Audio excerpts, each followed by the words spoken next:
হাসিনার ভিআইপি কালচারে কুঠারাঘাত, 18 মন্ত্রীর প্রোটোকল বাতিল করে চমক তারেক রহমানের।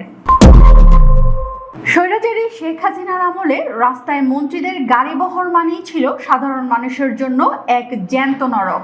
ভিআইপি সাইরেন আর হুটারের দাপটে ঘন্টার পর ঘন্টা রাস্তায় আটকে থাকতো অ্যাম্বুলেন্স, আর সাধারণ মানুষ তাকিয়ে থাকতো ক্ষমতার নগ্ন দম্ভের দিকে। কিন্তু এবার সেই ভিআইপি কালচার আর ক্ষমতার অহংকারকে আক্ষরিক অর্থেই জুতোর তলায় পিষে দিল বর্তমান সরকার।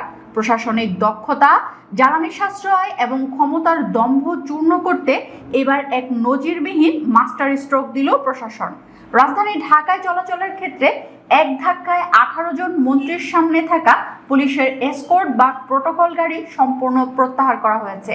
সরকারি সূত্র ফাঁস করেছে এই বিশাল পরিবর্তনের পেছনের আসল হিসাব নিকাশ।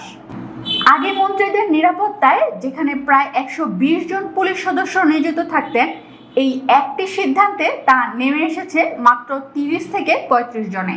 এসকর্টের গাড়ি 24টি থেকে কমিয়ে মাত্র 60টিতে নামিয়ে আনা হয়েছে।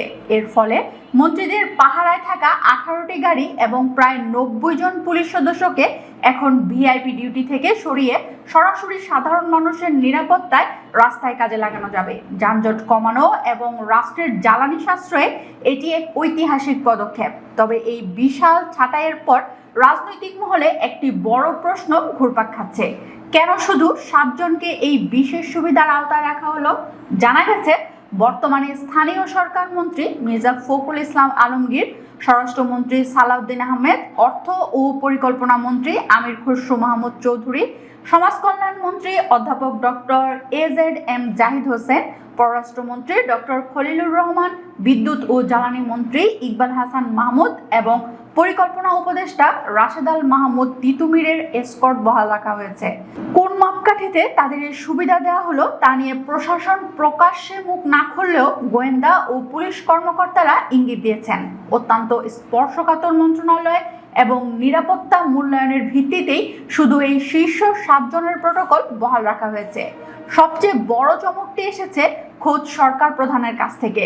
মন্ত্রীদের এসকর্ট কেটেই তিনি থামেননি। সংশ্লিষ্ট সূত্র নিশ্চিত করেছে, সাধারণ মানুষের ভোগান্তি কমাতে প্রধানমন্ত্রী তারেক রহমান নিজের বহর থেকেও পুলিশের 2টি প্রোটোকল গাড়ি বাদ দিয়ে এক অনন্য নজির স্থাপন করেছেন। যদিও তার মূল নিরাপত্তা আগের মতোই SSF নিশ্চিত করছে। যেখানে পতিত স্বৈরাচারী হাসিনা ক্ষমতার দম্ভে অন্ধ ছিলেন, সেখানে বর্তমান সরকার ক্ষমতার দম্ভ চূর্ণ করে সাধারণ মানুষের কাতারে নেমে আসছে। মন্ত্রীদের গাড়িবহর ছেটে ফেলার এই সিদ্ধান্ত শুধু জ্বালানি সাশ্রয় নয়, এটি মূলত একটি কড়া রাজনৈতিক বার্তা। এই সিদ্ধান্ত প্রমাণ করে দিল, নতুন বাংলাদেশে ক্ষমতার দম্ভ দেখানোর দিন শেষ। এখানে জনগণের চেয়ে বড় কোনো ভিআইপি নেই।